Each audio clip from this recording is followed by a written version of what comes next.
Конечната откупна цена е 13 за Смедеревка и 15 за Вранец и 2 денари дополнителни субвенции, соопшти денес премиерот Ковачевски по средба со представници на производителите и откупувачите.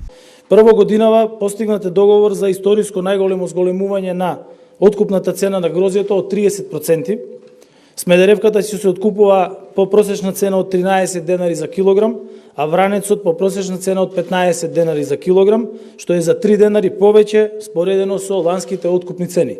Освен новите цени, лозарите ќе добијат и дополнителни 2 денари субвенции, соопшти министерот за земјоделство Љупчо Николовски. Со измената и дополнувањата на програмата за финансиска поддршка во земјоделството за 2022 година се уведува дополнителна мерка намената за поддршка на лозарите кои имаат површини под лозови насади и остварено производство на винско грозје од реколтата 2022 година, при тоа истото да е предадено во регистрирани капацитети или да е искористено за потребите на сопствените преработувачки капацитети.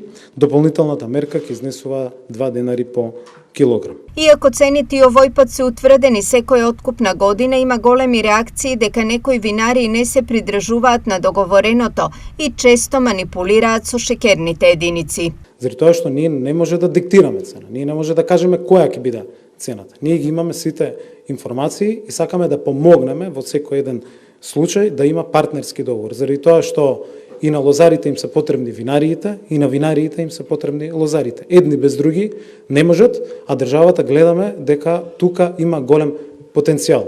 Инспекторатот за земјоделство секако дека е тука во секој еден случај да ги врши сите контроли во рамки на законот и на надлежностите. Во однос на досега неисплатените штети на производителите на јаболка кои на нив чекаат веќе 5 години, Николовски потврди дека сите постапки се завршени и дека наскоро и оваа исплата ќе биде реализирана.